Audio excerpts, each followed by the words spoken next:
this evening. I'm going to give it, I just did give it a few minutes before we started.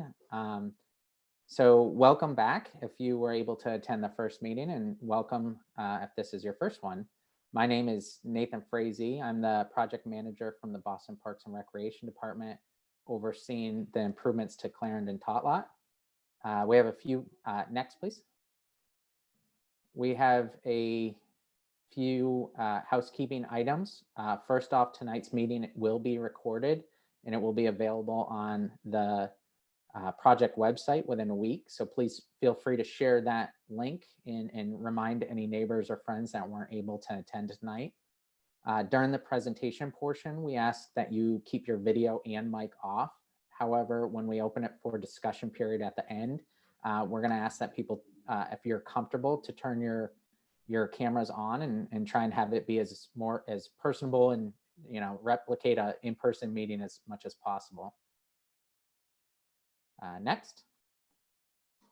So with that being said, we want to ensure that this conversation tonight is a pleasant experience for all community members and that everybody is comfortable sharing their comments, questions, and feedback. So please be respectful and mindful of each other's time, as we only have an hour and a half together tonight. So let's keep questions and comments project specific and on point, and wait till all attendees have had an opportunity to ask a question or provide comment before we get to a second one.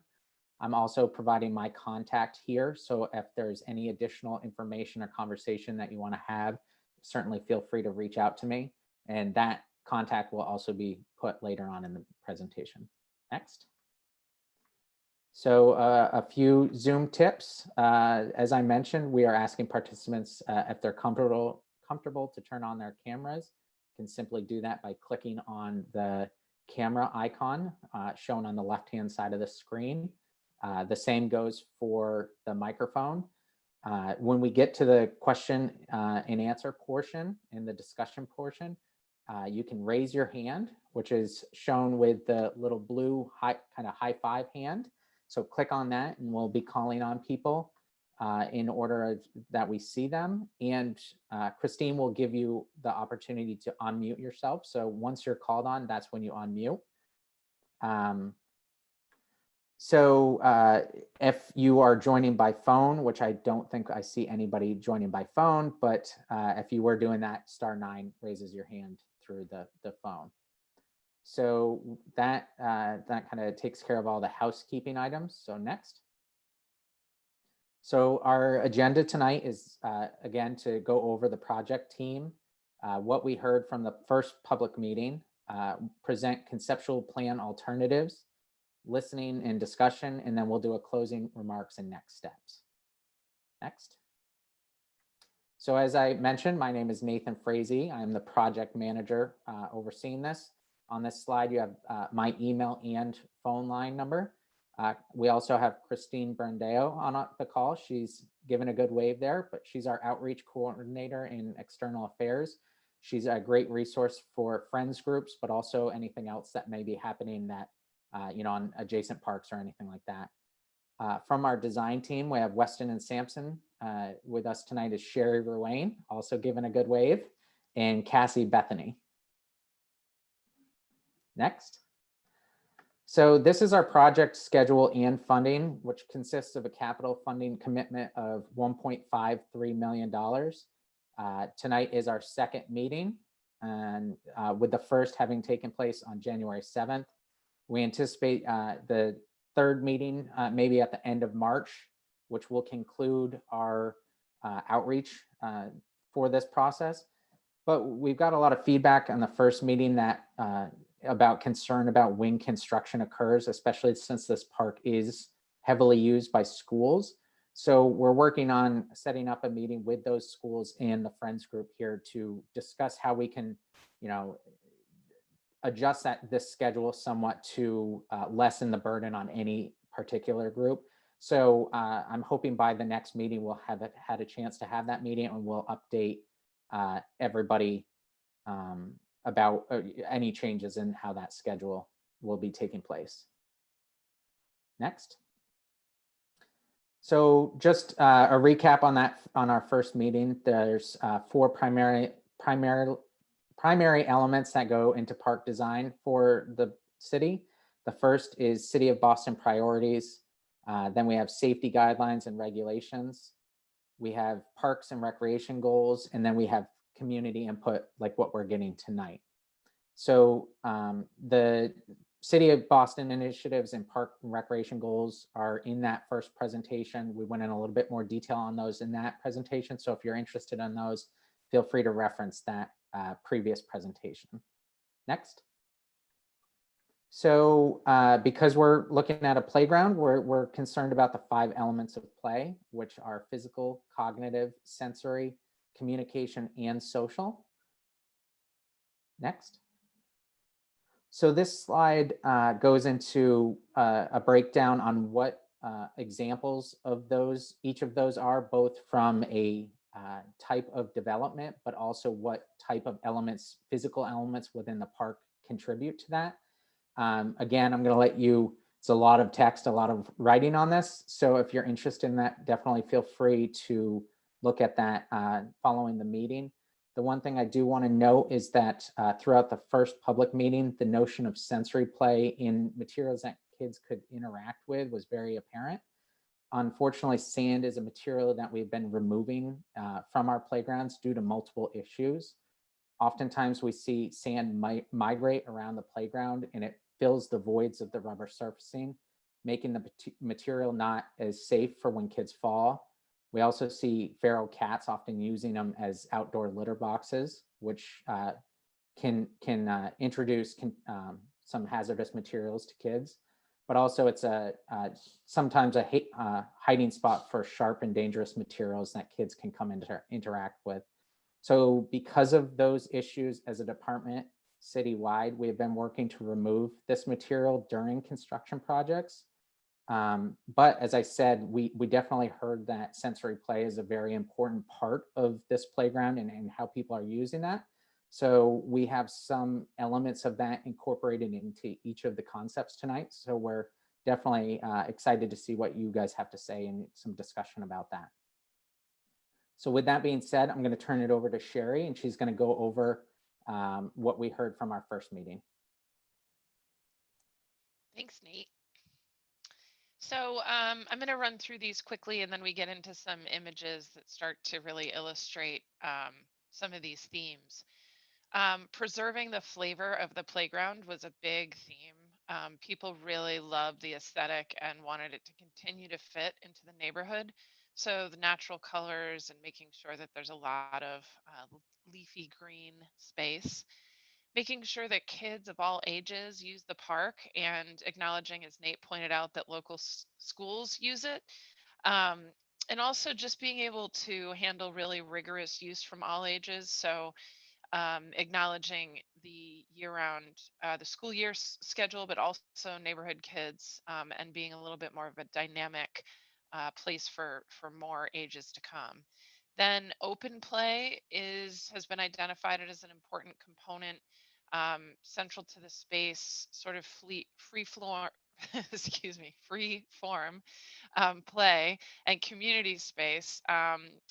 Where there might be neighborhood events that can take place there. So really making it more of just a playground, more than a playground, and more into a community park. And then city kids, just acknowledging that they have little access to nature. So keeping natural elements, the vegetation, tactile play, really front and center in the design. Next. So a couple of things. We know that the plantings are going to have to be very resilient for both active play, but also maintenance considerations and um, sight lines from the street into the park and the park out to the street. Really making sure we've got stroller parking closer to the play, but a designated area off the main route, and acknowledging that there's a memorial plaque to reposition, and also making use of the materials that are already there that make the place really feel so special, like the granite blocks, was really important. Next. The tree canopy, we want to maintain that. We probably will do some pruning and crown cleaning just to make sure these trees remain healthy.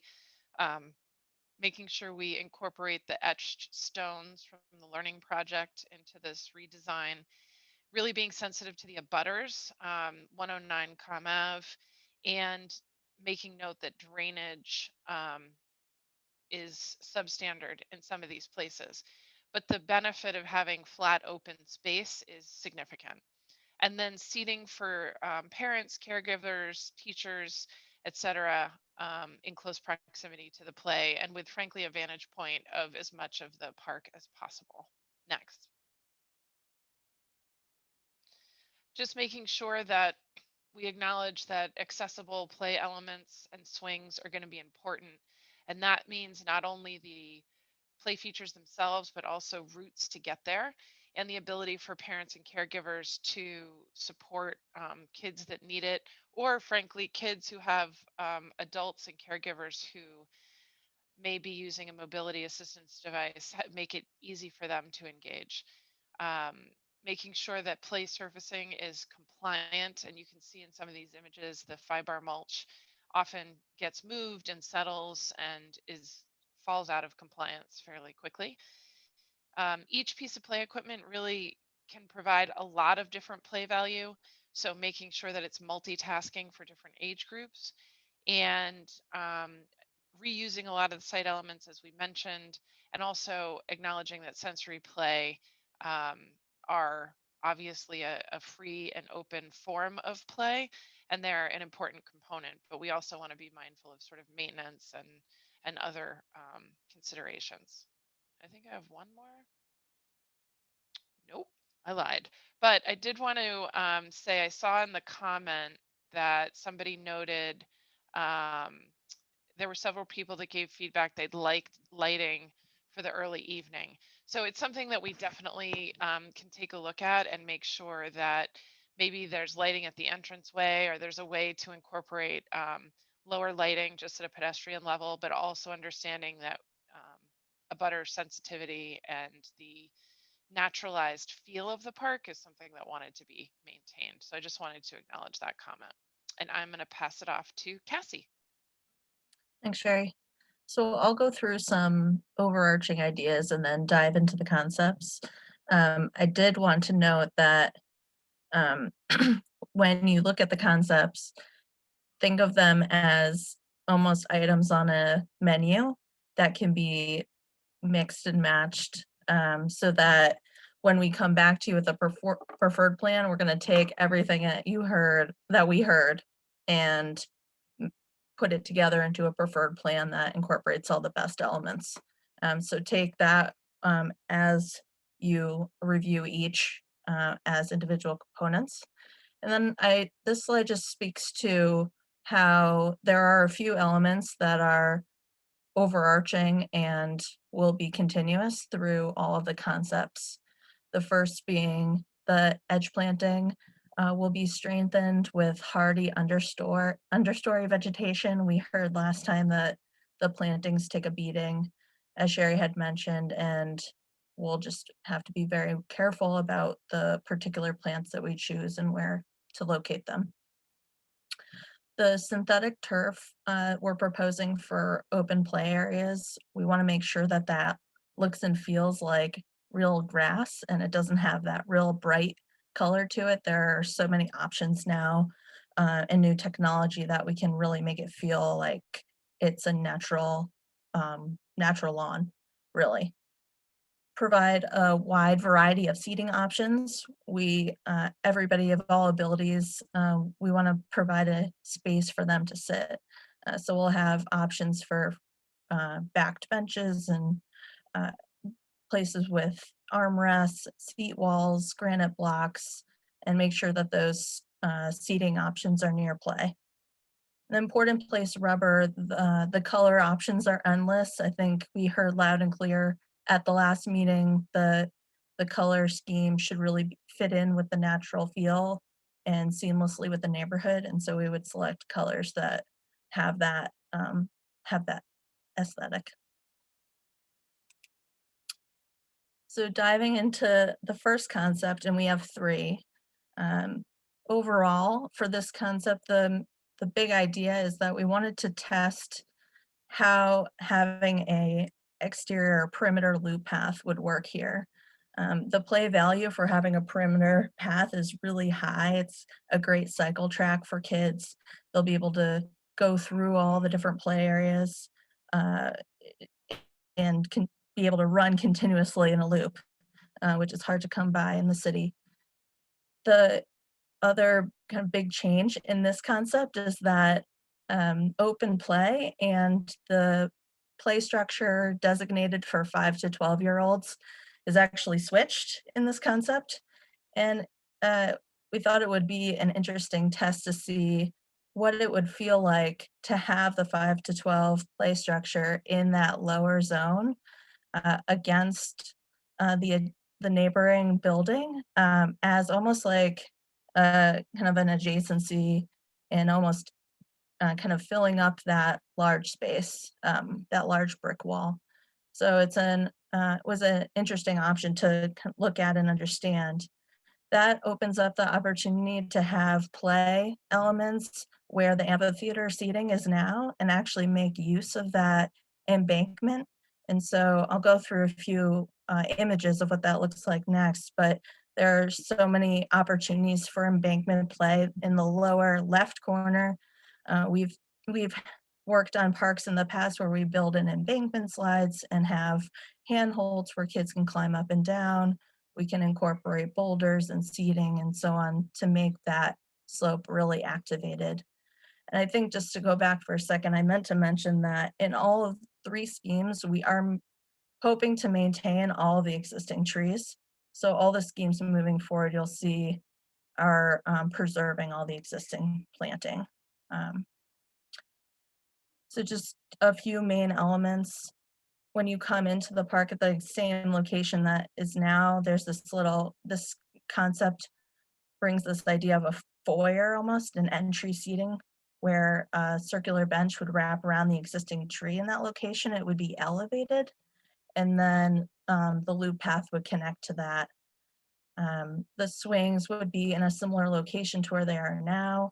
We also wanted to incorporate an option that had a basket swing and then open play in the upper northern side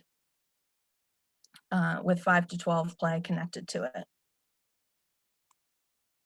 A few more detailed elements just to get a sense of some of the texture that we're thinking about for the space. In the sensory play area up by where the existing shed is, and I think this option would keep the existing storage shed in its location, but actually expand it to incorporate an area for stroller parking. This would include some playhouses and maybe a deck, some logs that have handholds attached to them. And this could be a mulched area that has opportunity for the textural element. The at the entrance as well, we could incorporate an arched bridge that brings some texture to your feet as you're walking over it. And I'll speak to that in a moment on the next slide. And then in the embankment area, making sure that there's caregiver seating in the middle while it seamlessly fits into the aesthetic of that area.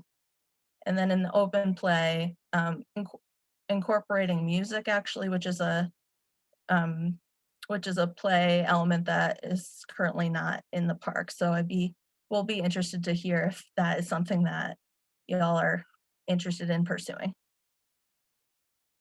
And then just to wrap up on this concept, a few of the other textural elements we're thinking of incorporating the sensory path. We're thinking of including a sensory path, which would be almost like either granite blocks or wood that would be built into the ground plane. That could be a really interesting little discovery zone. Climbing boulders throughout, that could be spots without sharp edges, but spots for kids to scramble up onto, and they could also retain so that we can get some of these pathways to work from an ADA compliance perspective. And then in this game, we would maintain the existing seawall and not disrupt that planting in the middle. We're also looking at ways to screen that are a little more aesthetically pleasing and natural, and maybe have some play value in them. So concept B, we're calling the Enchanted Forest. This one is similar in that it maintains a loop path, but here it's a little more angular, as you can tell, and it incorporates a kind of ramp and seating amphitheater in the open play area. This maintains open play and the 5 to 12 play area in their same locations, but it does modify the younger kid play area in the upper northern corner of the playground. This is a concept where we're actually considering the idea of doing almost like a little river, and that is in this image here on the middle left side, where it could be like a cast um, runnel almost that has fixed elements integrated into it, and kids can put toys and things in there and see how the water moves. It can be activated by a bollard, and there's a few examples around the city where this has been really successful. So we think it could be a really exciting addition to the space. We could also bridge over it, and so that becomes another interactive element. In this scheme, we are kind of starting to dismantle the seat wall a little bit and incorporate boulders into the edge that could be used as seating, and also play elements as well. This scheme also really plays up the community aspect, where open play is flanked by a seat, almost like a terrace seating, and this ramp can actually become seating as well, with seat walls alongside it. So this becomes really a central core community zone and really amps up what's out there currently. And then we're also calling for some freestanding play elements like the spinner, um, and different kinds of play structure options for both the younger kids and the older kids. And just to note too here, the scheme that includes one bank of swings, just to clarify between the two schemes that we've seen so far. And then the third, sorry, I had a few other details to just talk about. Um, in the 2 to 5 and in the kind of bigger kid play area, we have in the past um, done a few areas where we play with undulations and rubber, and this could really be really interesting ways to make the poured in place rubber a little more exciting and interactive. And so in the younger kids zone, we could do a little hill that kids can scramble up onto. In the bigger kids zone, we can do some undulating mounds, say, in a zone that doesn't necessarily have a spot for or have room for play, actual play piece, but we can incorporate some play value in other ways. We'd also want to make use of seat walls from the dismantling the existing block walls that are there. So there's lots of opportunities to do that with seating flanked around the sensory play area and in some other spots around this concept. And in this sensory zone, just making use of different ways to orient logs and stepping and climbing to incorporate play value and not necessarily a play structure. And then concept C, we're calling the landing. And that's really because in this scheme, we're incorporating a deck in this open plays area that almost acts like actually we're harnessing the idea of the back bay and the back bay's history and having kind of uncovering fish weirs way down in during archaeological digs. And so while we're not overt about that kind of concept idea in this, there are some elements that play into that idea. The biggest being this fish weir play edge along the younger kids play zone. That almost acts like I imagine it as in this image, there's these almost reeds that are coming out of the ground that are wood, and you can build them together and make what used to be a fish weir and kind of mimic that idea with logs and boulders and so on. So in this blue zone, where that's just indicating a different color of rubber that could almost be like the water. And then the landing in the middle being that community zone, but also kind of playing into the history of this area of the city.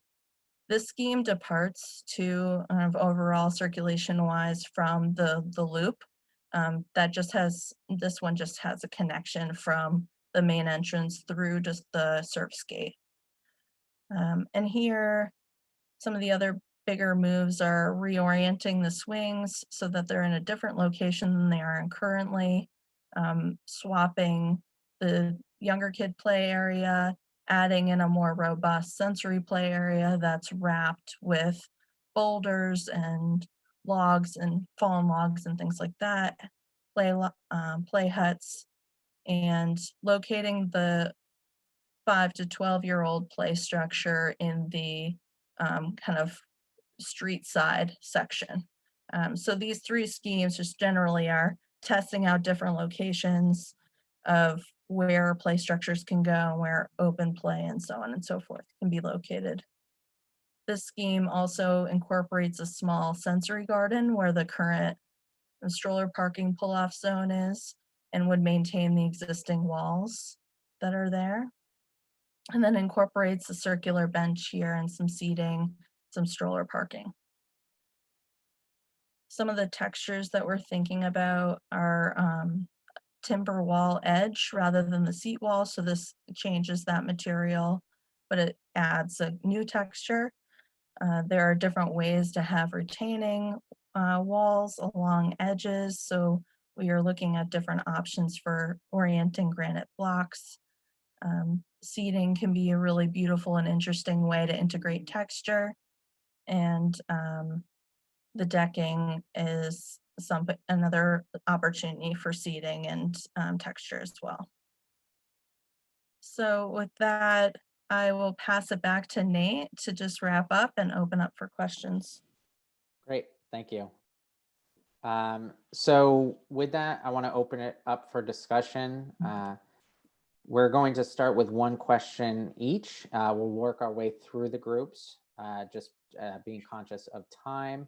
So we're going to leave this 3 images up just for the first round of questions. Just I imagine a lot of the questions are going to be referencing those.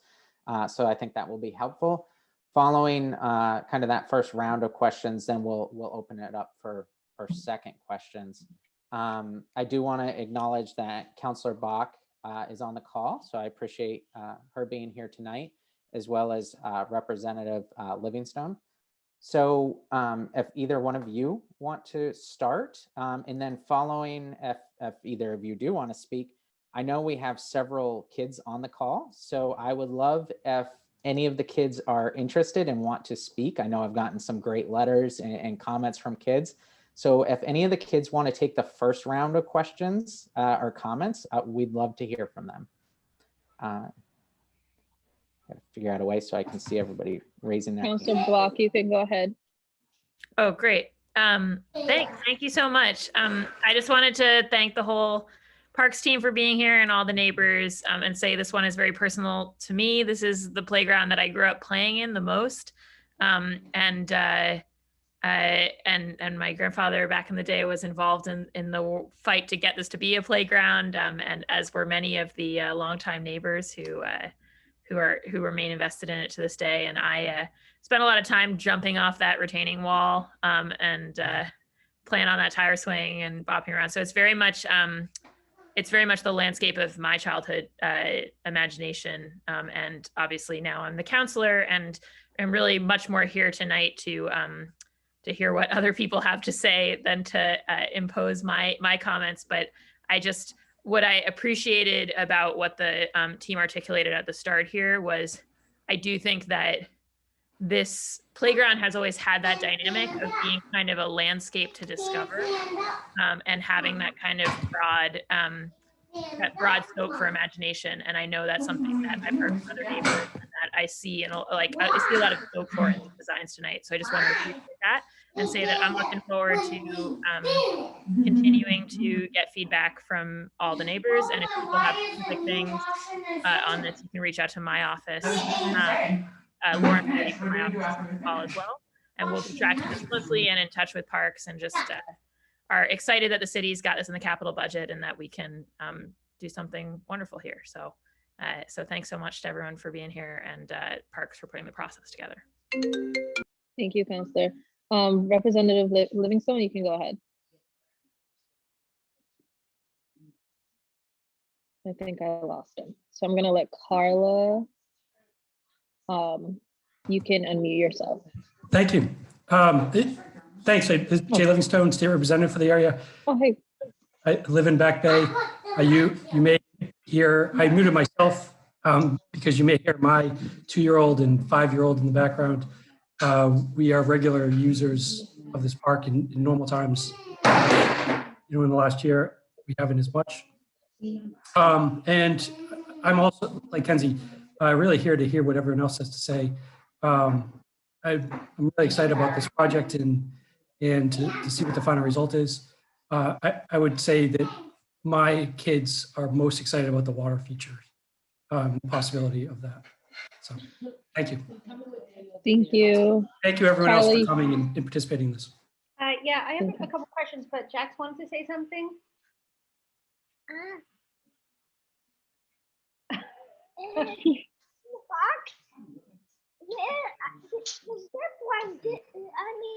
The tire swing disappeared. It did, yes. The tire swing disappeared. All right, I have just a couple questions looking at concepts A, B, and C. If I could ask, because I'm not fully understanding if like the elevation is going to be around the open play space. And the open play space, a lot of kids are down there playing soccer, playing baseball. And like, for example, when I look at concept A, I picture like with this path around it, people getting kind of hit with balls and so forth. But it might be because I'm misunderstanding and these paths are elevated. I don't know. There was just a concern that jumped out at me. It's finding a way to contain that play area because there's so much play that involves balls happening there. Yeah, I can share more on the thinking behind that. So in Okay. concept A, we were imagining that's at the current grade that it is. So it's like street level. And so the pathway is imagined to be at grade there.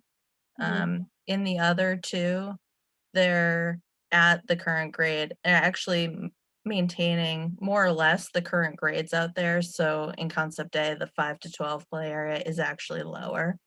In concept B, the open play zone is lower, and concept C as well. Okay, and I see it. So it's a good point about the perimeter path and the Yeah. potential Something to obstacles. think about. Okay. Yeah, so that was just one concern. And then I'm sorry if I missed this. I'm not as visual as all of you who designed this. But in terms of the stroller parking, I think you had said last meeting that originally you think the intention of that, the wall on the left-hand side when you first come in was probably for stroller parking, but everyone just kind of brings their strollers in and usually parks them in front of a bench, which isn't always ideal because sometimes then they're away from the bench for like an hour, but you don't want to sit there because there's a stroller park there. But I think that I know when my son was younger and we had a stroller, I didn't feel comfortable leaving it on the left-hand side as you enter right by the opening because I couldn't keep an eye on it, and I have my wallet and everything in there. So I think that that's just something to keep in mind when you are considering stroller parking, where folks would actually feel a little more comfortable being away from their stroller because they can visually see it. And that's not really the case with it being on the left-hand side as you first walk in. Mhm. Yeah, Yeah, that's I think great feedback. And one thing to note, where these play areas are shown in that kind of salmony color, that is a completely accessible material as well.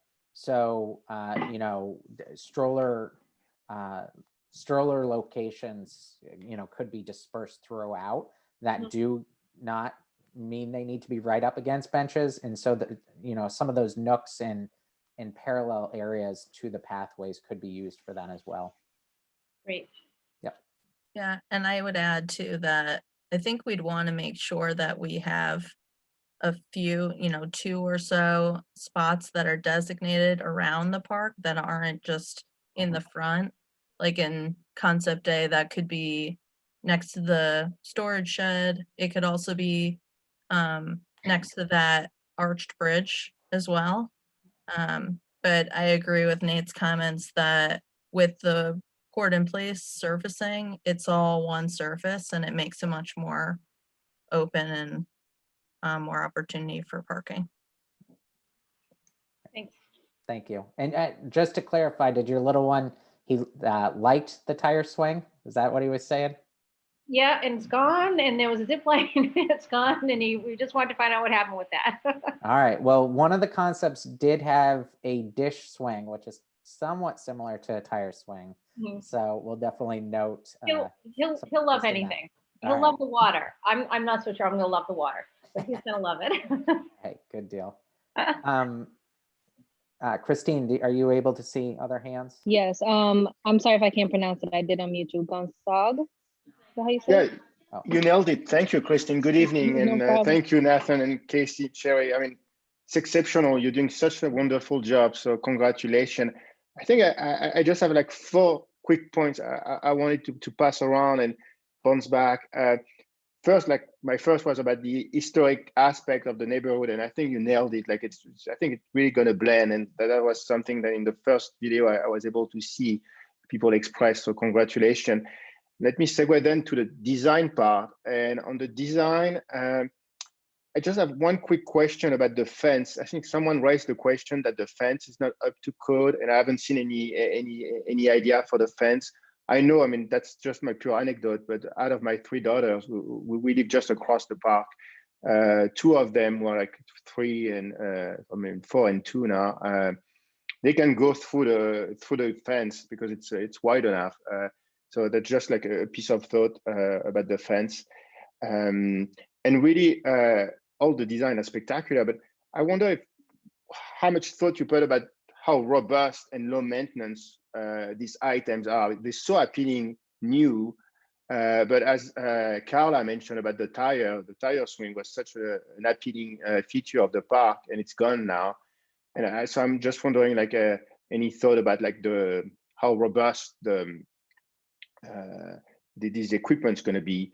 I also had a point. Sorry, that's my third point. But my third point was about water and electricity. Some people requested it. I'm just, as a neighbor, it's very selfish, but I wonder, like, how, like, what will be the type of use? Like, are we going to have like open parties with birthday and like music, or it's just like for like cleaning? And so that was just like an open question here. And the last point was the fourth point. And as a taxpayer, I'm very happy with the work you've done, but I'm just thinking, like, should you also like pass the message to the neighborhood? Because I'm sure like some option going to be more expensive than others, and it will be like a miss if you're going to spend 1.2 million, if you have to spend like a tiny bit more to have something really exceptional because that piece of equipment is more expensive. Should we keep that open? I mean, I'm sure like you have like fantastic organization like the BB, the garden club, obviously the friends of the playground are probably very involved. So I don't want to step on anyone's shoes, but I mean, we neighbors, we use it all the time. Like if there is like, if at the end, like to move the needle, like you need some help, I think it will be important to like put that out there for the neighbors. Thank you. Yeah. No, those were all great points. So I'll let Cassie address some, but I'll hit the discussion about the cost and everything. So the concepts they're showing will be flushed out with full cost estimates to be within a budget that will meet the goals. So we're anticipating that you know, yes, we have a healthy budget, but construction costs are increasing. And so we will be utilizing that budget. Oftentimes, what we do to ensure that we utilize the budget as best as possible is sometimes we list certain elements as alternates. Whereas when we go out to bid, because we have to do public bid process, you know, we want to make sure it's within a price that can be built and constructed. But then if there is that kind of above and beyond item you're talking about, sometimes, and you know, that may be on the fence on if we can or can't afford it, we'll list that as an alternate. And if we get a favorable bid, then we're able to really kind of maximize that. And also to note on the fence, it is a ornate metal fence that's around this. One of the things that we do is that's incredibly costly to replace. So one of the things that we've done in the past to make sure they meet up to code is, you know, obviously measuring the spacing distance and making sure we're within code. But you know, and if we're not, we then weld a you know, a thin picket that closes that gap to ensure that it is safe. It allows you to maintain a, you know, an attractive, nice fence, well, meeting newer codes since it was first installed. And now, Cassie, if you remember some of the other comments. Yeah, I don't have a whole lot more to add. I think you covered it. The only thing I would say is that we have a short list of play equipment manufacturers that we do use because we know that they're tried and true and of really high quality. So everything that you've seen here is from that approved list. And there within that grouping, there's a wide range of options. So I wouldn't say it's limiting in any way, but the companies that we do want to work with are tried and true, and we would stand behind those products. So in that sense, I wouldn't worry about quality of product. All right, I Thank you for see. your comments too. Yeah, definitely. That Very was a great comment. I thoughtful. see Megan's hand up. Yes, Well, I Megan, you see. can unmute yourself now. I was going to say, I see a little guy at Megan's, you know, on Megan's hand up. So What do you want to say? I like the open play. awesome. Which all three of them have open play. Which one do you like the best? Which one do you like best, A, B, or C?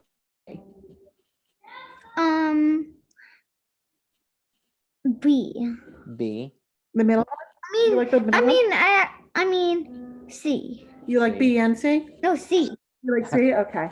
Did I see that your mom posted that you are excited about the water play? Are you Yeah. excited that there might be water to play in the park? Mm. Maybe, maybe not. What's exciting about it? No. All right. Well, it's very, well, thank you. He's No very problem. excited. Perfect. Do you, as a parent, do you want to have any comments? No, I think she just muted. You're muted again. I'll unmute her. Okay.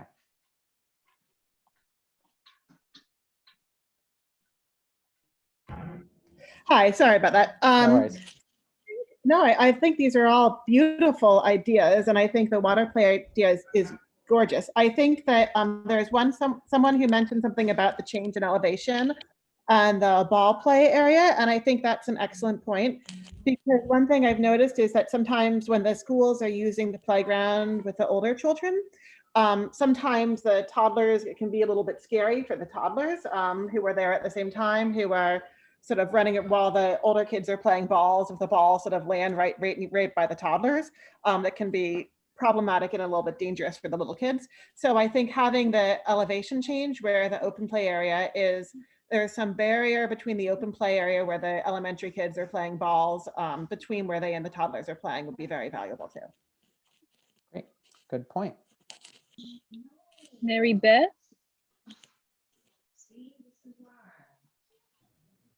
Hi, everyone. Again, I certainly would like to echo, I think these sketches so far look really great, and you have some great ideas. I know a couple of teachers from John Winthrop School are participating tonight. And I'm the director, by the way.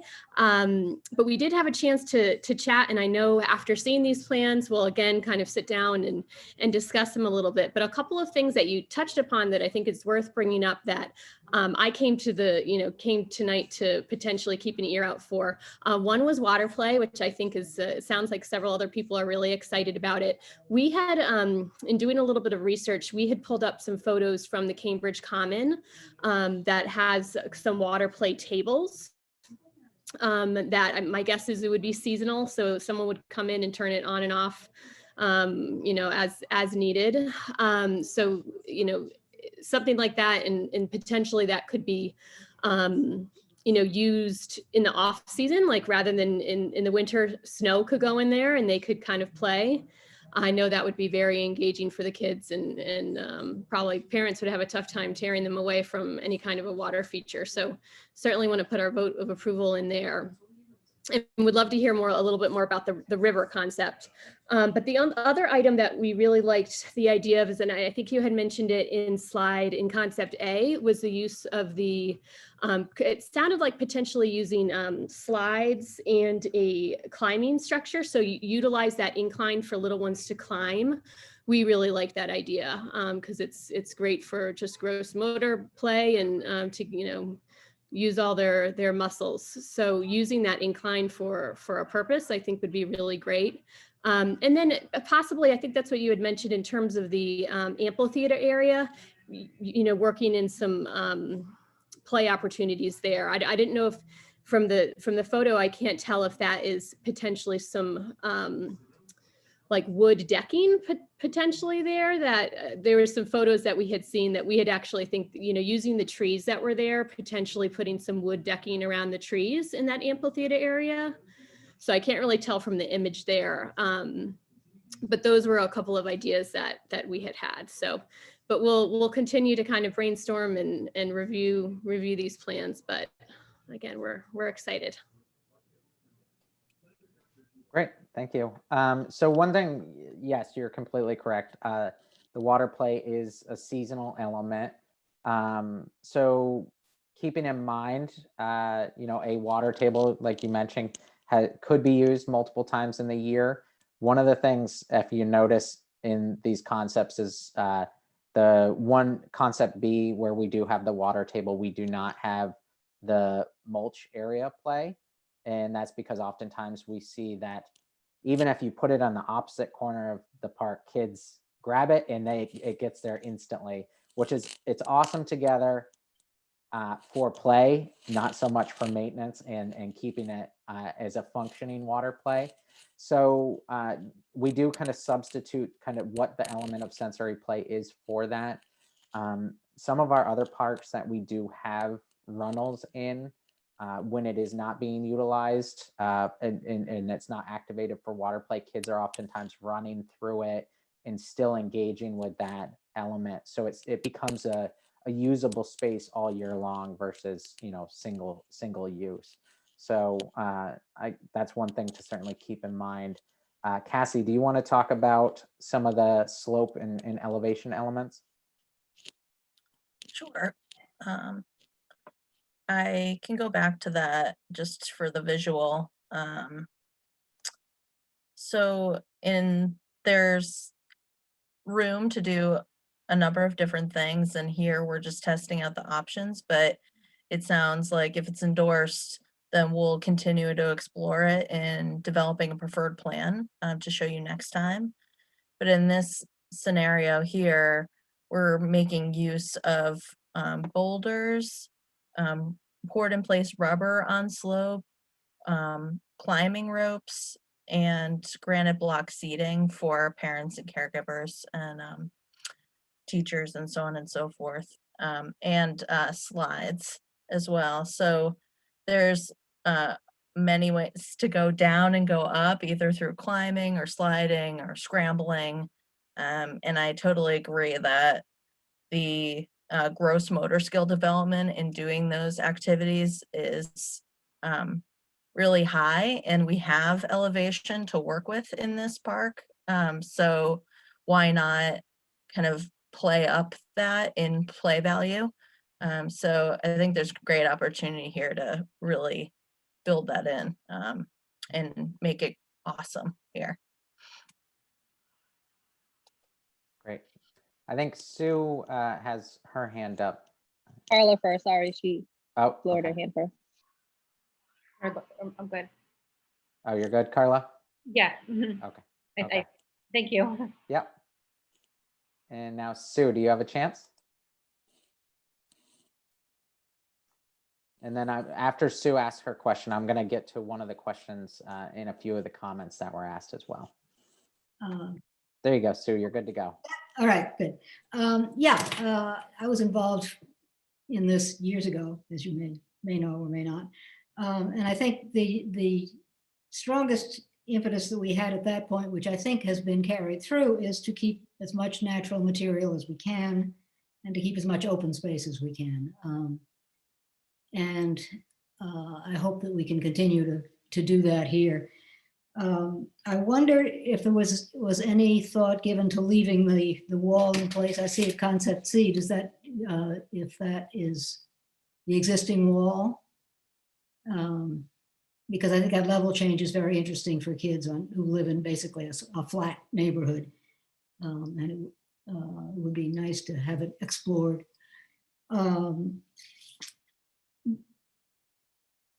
The other question I had was about the edge trees. Are those going to be preserved as well? The big ones are, Yes. okay.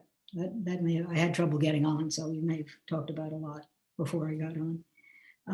But those are my initial comments, and I know Sue Baker has an excellent group of people who are interested in reviewing this, and hopefully we can all work together on it and make it really terrific. Thank you. Definitely. And I just want to say, the work you guys did before, this is clearly a well-loved park and has a lot of people that support it. So the work you guys did previously definitely shows still, and I appreciate that. Yeah, I think the idea of keeping the kids separate, which other people have talked about, is really important here, because you do get an awful lot of kids of very different ages all in there during the lovely summer, spring and fall mornings. And so I have a tendency to like the idea of either B or C, because it keeps the kids down low where they don't get into trouble with the little ones. But that's just a very initial reaction. We'll spend some more time on it. Great. Thank you. Thank you. And now I think Sue Baker now has her hand up. Christina, are you able to get her? Yep, she can unmute herself now. Perfect. Okay, great. Thank you. Again, thank you so much for these great plans. We're really excited, and I think this is one of the most exciting and important things that's happened to our neighborhood in a long time. So this is wonderful. I love that you're keeping the tree canopy and the good robust plants around the edges. I think that's fantastic. I also agree with what we're hearing over and over in that I think maintaining the lower elevation of the open play area is very important, so that the older kids, when they're down playing soccer or playing ball, are kind of separated from the younger kids. I do have a question though, and it's just about the size of the open play area. I'm trying to figure out from the schematics here, is it going to be about the same size, or has it been reduced in size? Because I think we want to keep it as large as we possibly can. Because it's a really great and important feature, and I know that the schools use it a lot. I love the idea of water play, and I saw your answer, Nathan, that if you do the river as in concept B, that it kind of self-drains, which is great, because then you don't have to worry about, what happens with all the standing water. So I think that's a really intriguing idea that I hadn't seen before. And then my other comment was, I know you were interested in talking to some of the reps from the schools about their ideas, and I had emailed you that the neighborhood association had asked us to form a working group, and we're going to meet at the end of the week to kind of review these concepts. And if you would like to set up a meeting and meet with the working group, we have some of our current co-chairs of the playground, some of the past and founding members of the playground, as well as a rep from every school on the working group. And we would really welcome the opportunity to work with you on this. And thank you again for everything. Yeah, absolutely. It's definitely helpful to build off of the knowledge you all already have here. So we definitely would be interested. And I referenced your email and I sent it on to the design team. So I think when when we're able to meet, we can discuss kind of the impacts on the schools and everything, and how that may impact schedule to try and reduce impact to the school programs that happen here, but also acknowledging that the busiest use of this from a resident standpoint is during the summer. So, looking to see if we can kind of do a fine median of, as little impact to each group as possible. So that's all up That's for great. discussion. And I'm sorry, I had one other question, and that was that had you been able to discuss anything with the direct abutters at 109 Com I was about their concerns? I called his work office that I was able to that I was provided. I did not get a call back, so I was really hoping I had it fully prepped that if I saw Mel jump on here, that we were gonna, each stop the meeting immediately and try and troubleshoot to get him. Okay. If with that being Yeah, said, we can definitely circle around and talk to him also. Yes, just, exactly. If anybody can make sure he gets either my phone number or my email, or if he's comfortable providing that form of contact to you to share with me, that would be great, because we definitely want to make sure we're looping him into this. One of the things we tried to do was, and we mentioned at the beginning, being sensitive that this park is literally the edge of his home, with windows right there at the park. So concept A was actually trying to soften that edge, pull it a little bit away from his home to provide some buffer. So I'm curious to see what his thoughts would be on that as well. So if anybody can get me in contact with Mel, I'd appreciate it. So I'm going to, I don't know if I see any hands right now. So I'm just going to hit a few of the comments we had in the chat.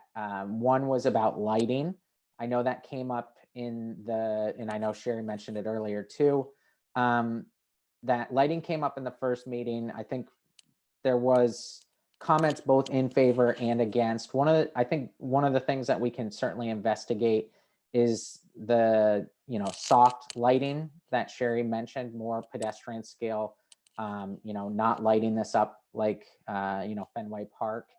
And we can certainly ensure that there's either timers or sensors in that, so it does elongate the play in the winter months when it gets darker sooner, but it doesn't become a nuisance then it's lit to 11 o'clock, 12 o'clock at night or anything like that. So we can certainly look into that and kind of investigate how that works into these designs. And then there was another question from Elizabeth about the swing elements that we were showing. So the swings that are shown, there was a couple different options. Some are what we call belt swings, which is kind of your traditional swing. Then you have your toddler swings. But then we also had one that had what's called a dish swing. It's kind of the newer version of what tire swings were. And you can kind of see just kids pile onto them.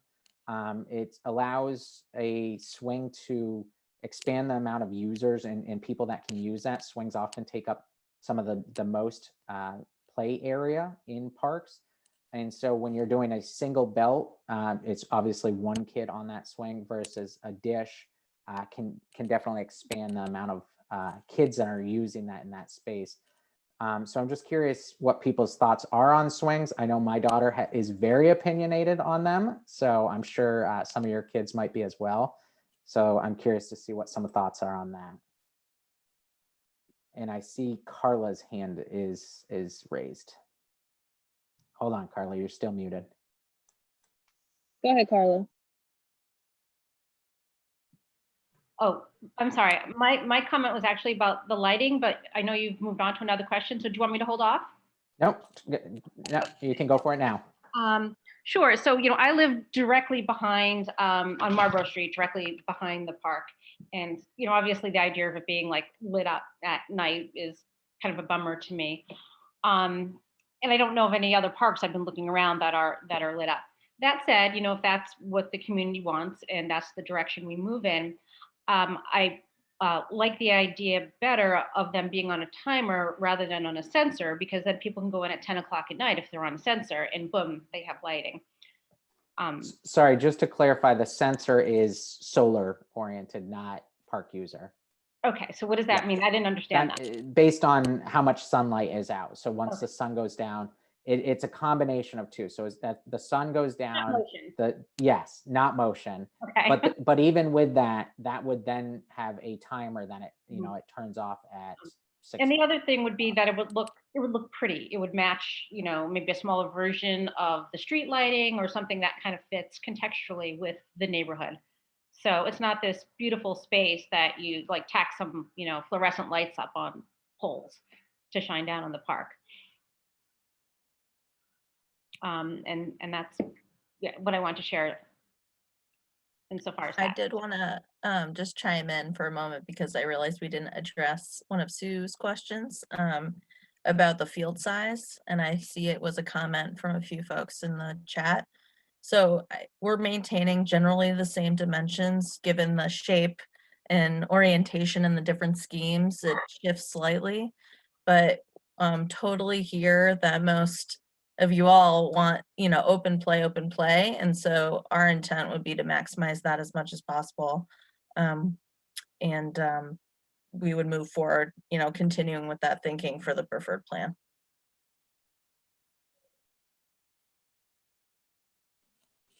And I see another question came in about the music elements that would be then are proposed. I think what we were looking at are kind of musical chime type elements. They are not super loud in any way, so they don't become, you know, they don't reverberate through the community. So it doesn't, I've seen them as we've installed in other parks, and they don't tend to be as nuisance as kind of the preconceived notions associated with them are.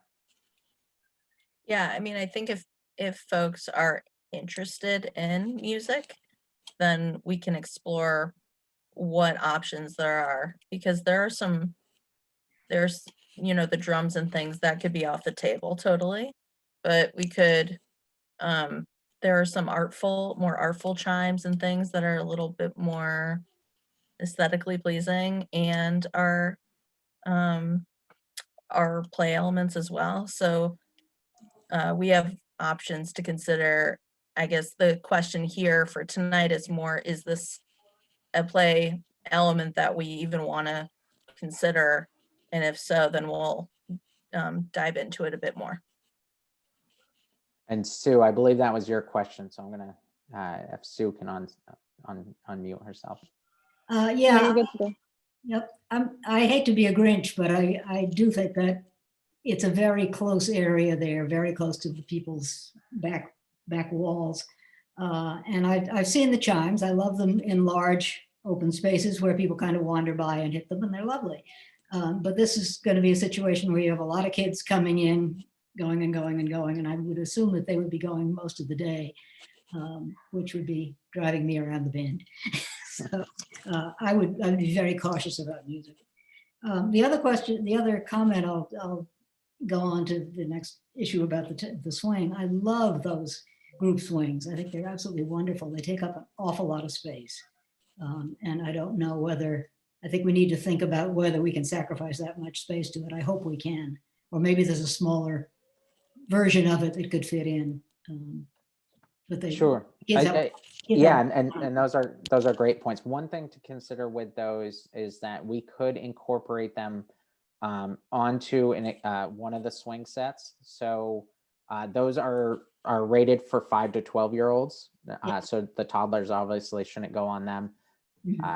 Don't tell my wife, but my kid goes on them all the time. Of course But it could be that we have 2 of the toddler swings and then the bay beside it, which is, when I say bay, that's where the two swings are within the post supports. So there is an option that we replace the 2 belts with a dish swing, and we keep a swing set in relatively the same size footprint than it currently has. So that is one option. Okay. All right. Thank you. Thank you. So I don't see any other hands up. I think at this point, one of the things that I would think would be best is if we actually bring the concepts back up, and if people can kind of give our design team which of the three, general consensus. I don't think we need to open it up for voting, but just out of these three, obviously we got a lot of feedback about certain elements in each one of them. So we're going to be looking at, taking all of that feedback and incorporating that into one design. But I'm just curious which one we should, the community feels we should build off from. So if anybody just kind of wants to speak to any of the whichever concept they feel is most in line with what the community wants. But again, keep in mind, we will, pick and pull elements from each to incorporate in a final design.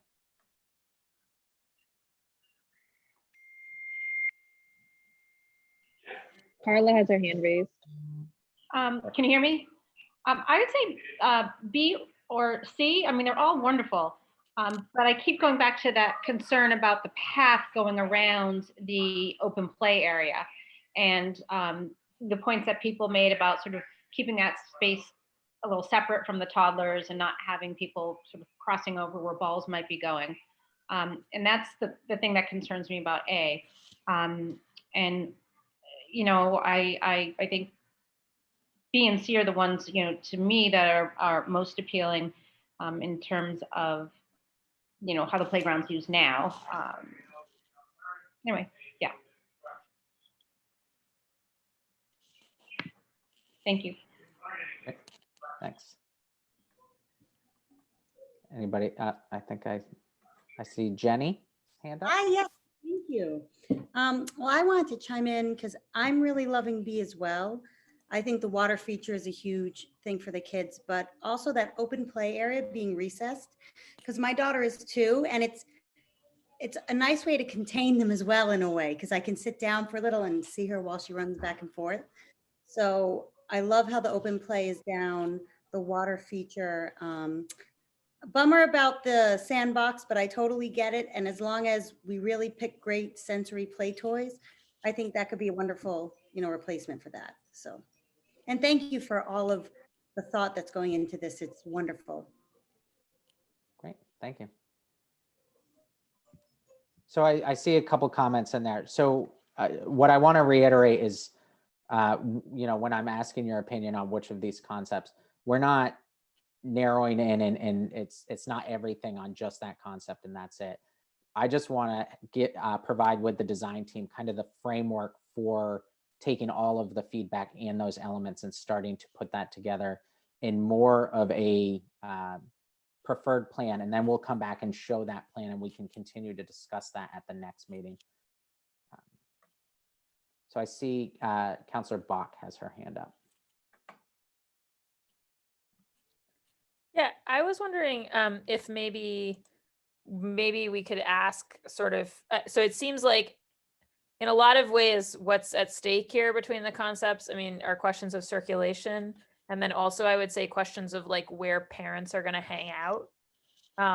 And so maybe for people who don't want to pick between the concept letters, I'm sort of curious for a little more feedback from the group about that. And I also just wanted to clarify the kind of, is the image of the kind of stage area on the edge of the open play and C, that would be a likely place where you'd have a lot of sort of parents sitting on the edge? Is that kind of? Yeah, absolutely. Yeah, I think we imagine that as like the hangout spot for caregivers while kids are playing. And then can you sort of specify where you sort of imagine the hangout spots in A and B being? Sure.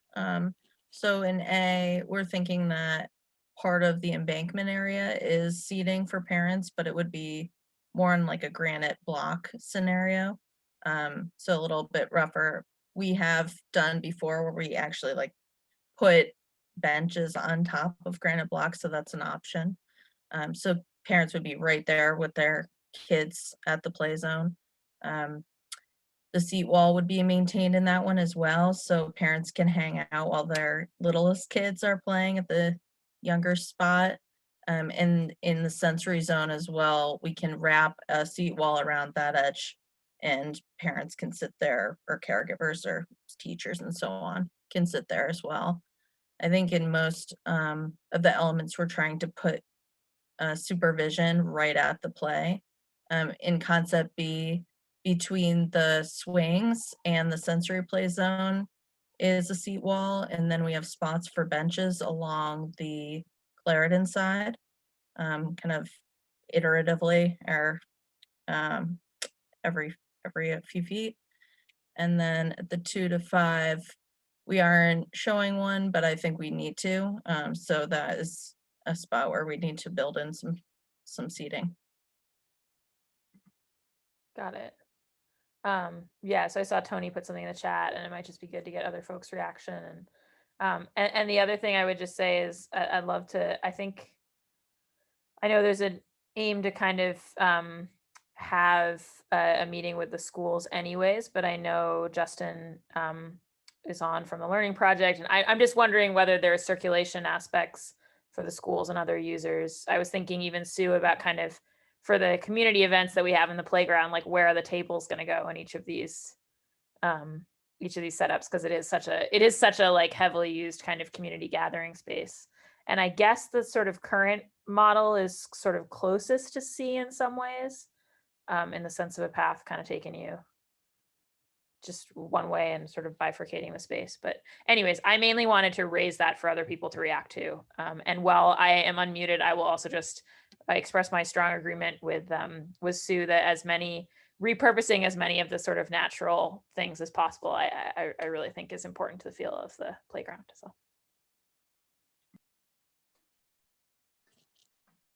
Great. Those are good points, and certainly things we should keep in mind. And again, I open and appreciate any feedback people have on what type of circulation and gathering they feel is important to them. I do see Pete's hand up, but then I do want to acknowledge that Margaret in the chat mentioned she can't get her hand up, but we'll call on her next. Great. Thanks, Nathan. Thanks, everybody. My name's Pete Zetlin, and I work at Kingsley Montessori School down the street. And so we typically use this for recess time during the school day, and a little bit during the summer with our summer program.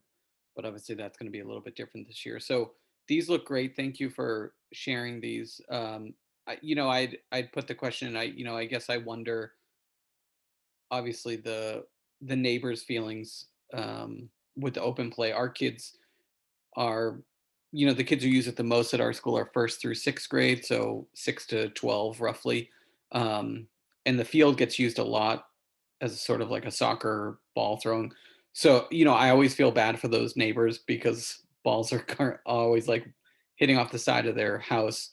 So I'd love to hear from them. And I wonder, if there was a big push of the field not being on that side, are the other concepts movable at all? Like, so say people are married to the idea of concept C, but the field doesn't work next to the house. Is there ability to move that, like move the 5 to 12 with the open play, or are these sort of situated the way they are?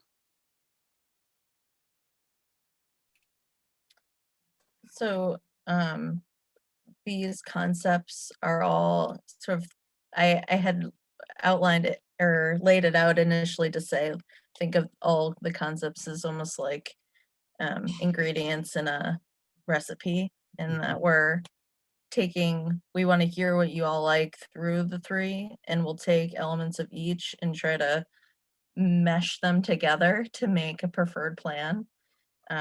So that's next meeting.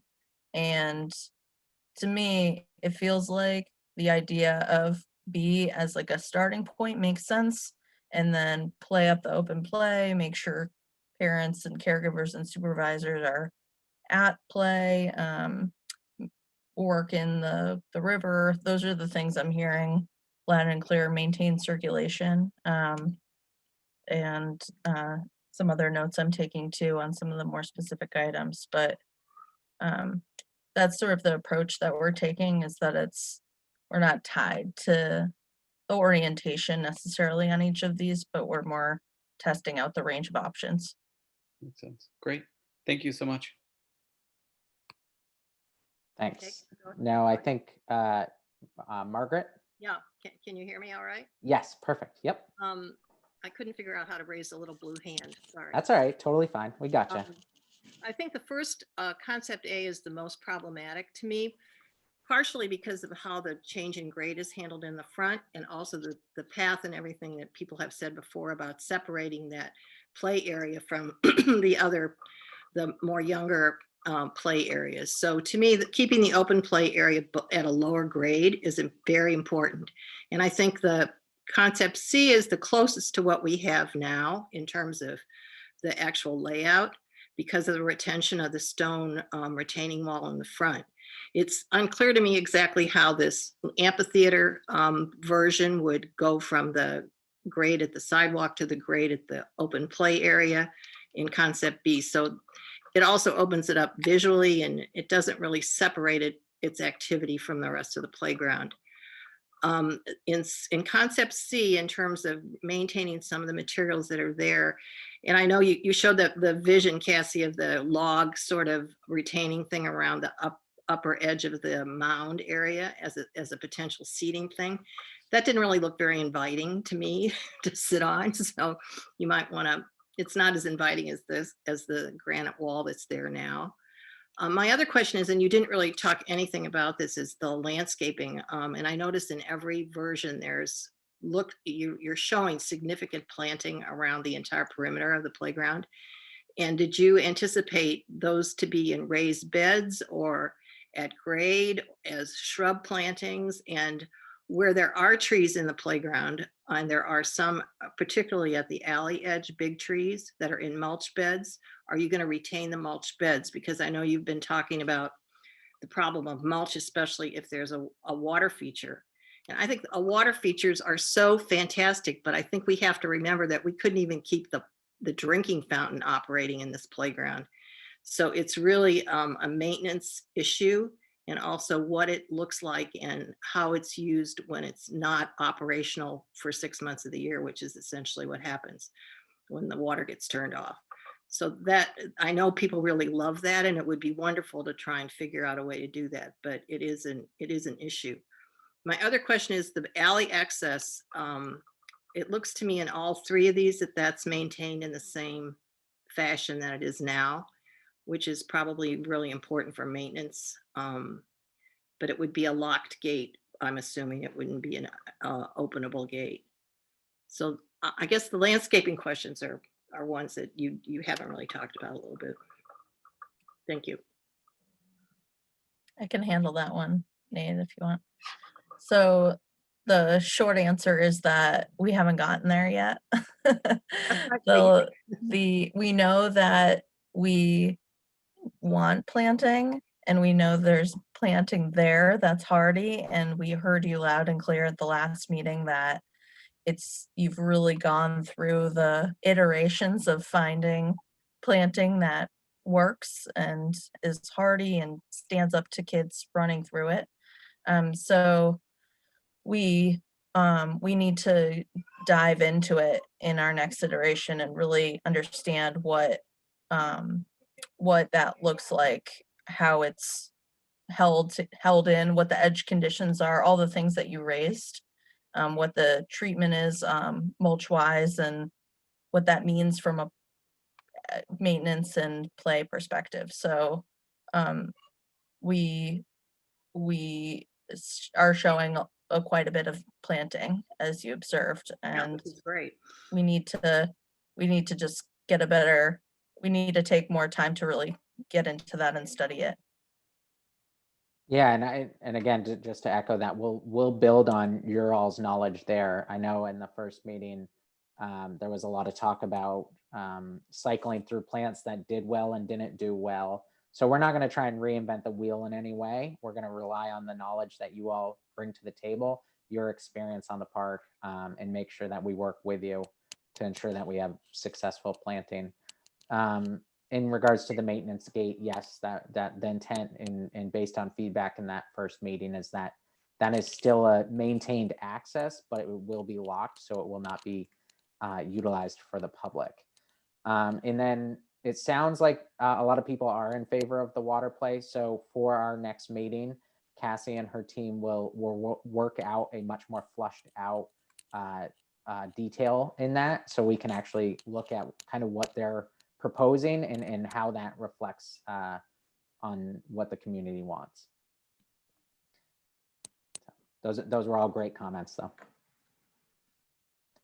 I also think when you get down into the fine details of this, that there should be a community bulletin board, which there is now in the playground, and that should have a place too somewhere and a Yeah, plan. absolutely. Yep, for sure. Those are definitely, we'll take note of that.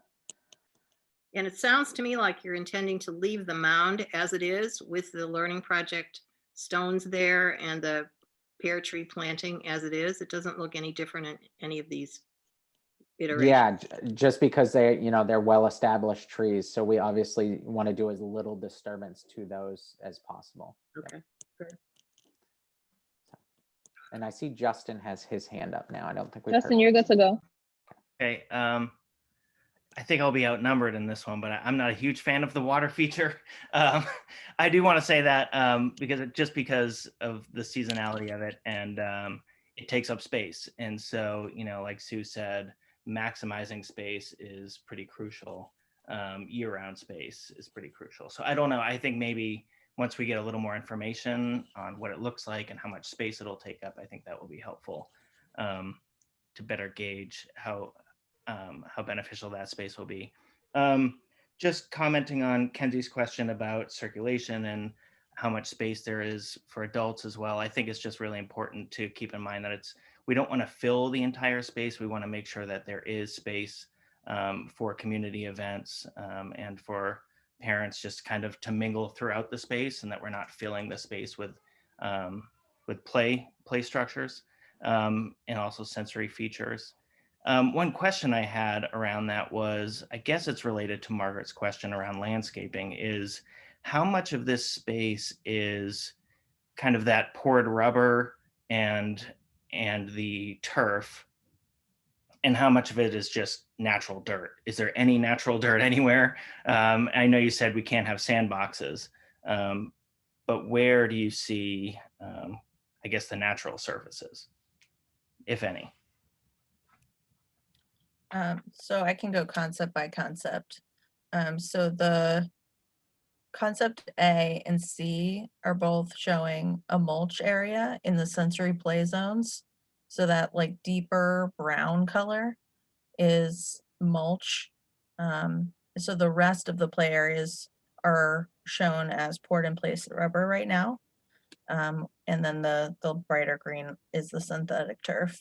The deeper green in each scheme is indicating a planting area or an understory planting, so like low shrubs and ground covers. So across the three, it's essentially like a perimeter of planting, and then that central core mix of haven't fully worked out, what the learning, how the learning project stones are integrated with planting potentially or not. So hopefully that clarifies. Mm-hmm. Okay, thank you. And then my only other comment was on the open play space. I think not only is it important to have it in the lower space because of the balls that are flying, but also to be away from the street. So I know that is a problem for the neighbors, but even as it is, we do have balls flying over the wall, sometimes over the fence. It's very rare, but I could see that if the field was anywhere near the fence, they would be flying over the fence pretty often. And that was it. And thank you. It's good insight on the balls, and so I appreciate that. I see a couple comments. I thought in our first community there was general consensus on not having the maintenance gate become a secondary entrance. I know there was some concerns that, again, as as a usable entrance for the public, with it being an alley, and one more location that parents have to just keep an eye on their kids escaping.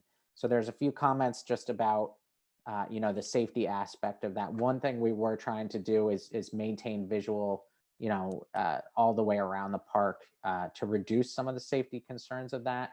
There was a comment about a panic, potentially incorporating a panic bar on that gate. We can certainly look into that. I can say a lot of times I've seen them not be successful long-term because, again, they're out in the weather. And so typically panic bars are an interior element that when they are outside, they sometimes can become problematic. I know there's in this latch at the main gate here also is definitely in need of repair.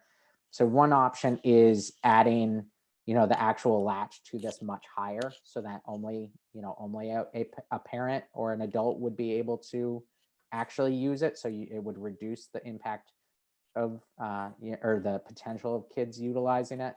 I'm just curious what kind of the community's impact, because obviously you guys have experience with kids in the space, what the thoughts are about that. And I want to be cognizant when we are getting close to the end here. So, if for whatever reason you weren't able to get your comments or you have additional feedback, certainly can send additional comments to me as well. And I see Sue Baker has her hand up, and then Carla. Okay, thank you. Yeah, I just wanted to comment on the back gate when we did have several requests from the schools about having access to get out in case of an emergency, and we had talked about putting in something way high up so that it would hopefully not be accessible to kids, so that in case of emergency, a grown-up could open the back gate and get people out safely. And then my question was about the poured rubber surface. If you did the open play area in the current location where it is now, we've had several issues with drainage in that area. So if we switched it from the mulch to the poured rubber, does that have drainage issues, or what kind of thing could we expect when there's heavy rains? Because right now, when it rains really heavily there, we just get a giant puddle there and it's really annoying, and then the kids can't play there. So I just didn't know if the poured rubber would be a better alternative for that play area or not. Thank you. I could take that one. So for open play, we're thinking about synthetic turf, actually, and for all of the areas that have poured in place rubber, we do include under drainage under it, and the same would go for the synthetic turf. So the intention is to correct the drainage issues that persist out there now through these improvements. Fabulous, thank you. And I see Councillor Bach has a couple comments just about the possibility of the back gate maybe only opening from one side as a method of egress there. So I think we'll investigate some of the options there and potentially bring that to the next meeting to discuss on, how can we ensure that it is secure, but again, during an emergency, it's usable for anybody that may need it. So we'll investigate that, see what kind of options there are. Great. And I think Carla had her hand up. Yeah, actually, I think someone just commented, perhaps combining the suggestions with an emergency exit only sign. I don't think parents are going to naturally want to come in and out that way because they can't stay on the sidewalk. There's like a big street light there. So they'd have to actually go out into the alley, and the sidewalk is at an angle. So it's not a natural place where I think it's easy to come in and out, but nonetheless, it has to open in the event of an emergency. And I like the idea of a sign, just indicating it's an emergency exit only. I think that those two things are important, and would, I think there's definitely a workable solution. Sure. All right, well, I don't see any other hands up, and I see that we have past 7:30. I appreciate everybody taking your time tonight and providing feedback. Definitely appreciate that. As Cassie mentioned, we're going to really kind of sit down and go back over the feedback that we've gained. And then we're going to look to be scheduling a third meeting that we're going to present an option that we feel combines a lot of that feedback. And then we'll be looking to get your feedback to ensure we are all on the same page and going in the right direction. So look for that to be, that meeting typically happens within, 4 to 5 weeks. This meeting, as I mentioned, is being recorded. So this will be posted on the project website. So please share that with anybody that couldn't attend. And we will also be posting written notes for that. My contact is on the project website. And so definitely be sure to send any feedback or other comments that we weren't able to get to tonight, or if you didn't want to speak for whatever reason. And please, anybody that has Mel's contact, if you can get it to me or get Mel in contact with me any way possible, because my next option is knocking on his door. So we're definitely gonna get him involved in this though. So thank you for coming, and appreciate all the feedback. Thanks a lot. Thank you, Thank everyone.